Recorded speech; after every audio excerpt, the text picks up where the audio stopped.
I'm sorry, Ador. Oh, ba't ka nagsasorry? Ador? Hindi. Ako ang kakambal ni Ador, si Cardo. At ipahihiganti ko ang lodi ko kapag nadala kita sa hustis!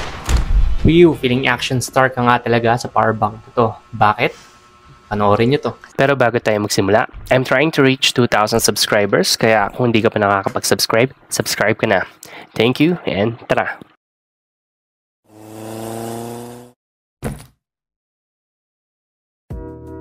Okay, so ito nga pala yung product na galing sa Gujodok.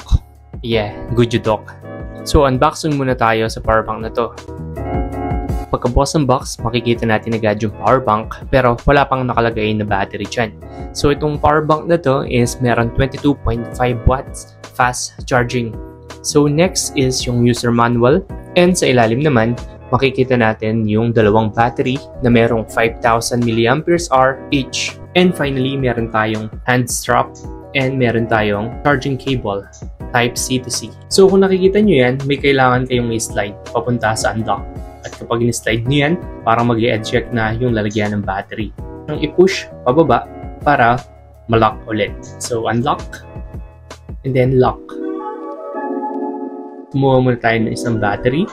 So again, 5,000 mAh yung capacity ng isang battery. Kung hindi kayo malilito kung paano ilalagay yung battery kasi may indicator dyan. Ayan, may positive sign, then negative sign, and meron din sa battery mismo. So, slide in nyo lang, then kasan nyo na.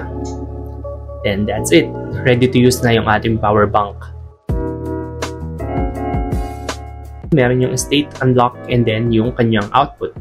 Sa taas, kailangan nyo lang i-slide to or yung unlock para lumabas yung ating Type-C port and ma-charge na natin yung ating device. Just like this. And then kung gusto nyo ibalik, itulak nyo lang siya pababa hanggang sa mag-click. Okay, and then to turn on yung ating power bank, kailangan nyo lang pindutin tong button na to or yung state. Then sa gilid nun, makikita nyo naman yung Type-C na in and out port.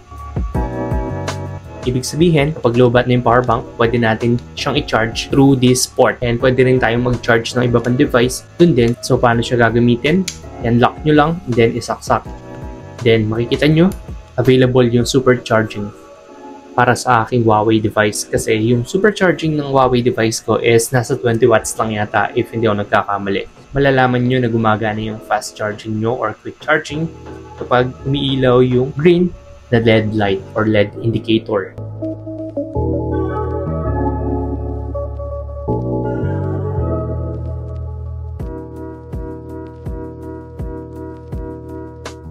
Concern lang dito is actually hindi naman siya main concern pero medyo umuuga siya ng konti and hindi nyo siya pwedeng gamitin while gaming. So yun lang yung downside niyan.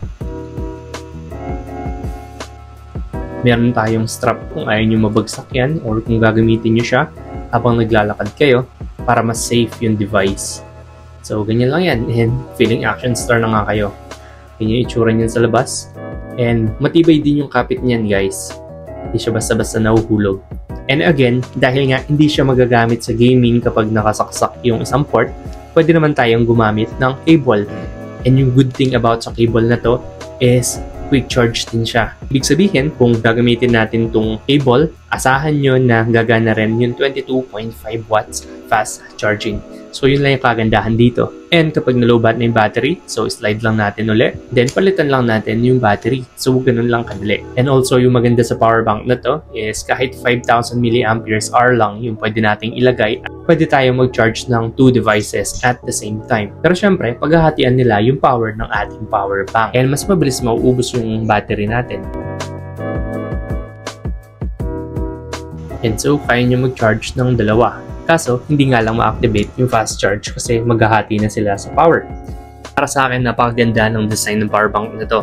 Kasi most power bank, kapag lumobo or nasira na yung battery, napaka-useless na niya. And honestly, hindi madaling i-disassemble lahat ng power bank and hanapin yung battery na compatible dun sa power bank na yun. Pero sa power bank na to, ilalagay ko na lang sa description box yung link kung saan nyo pwedeng orderin yung power bank and spare battery. So ayun lang, thank you so much for watching and see you on the next one.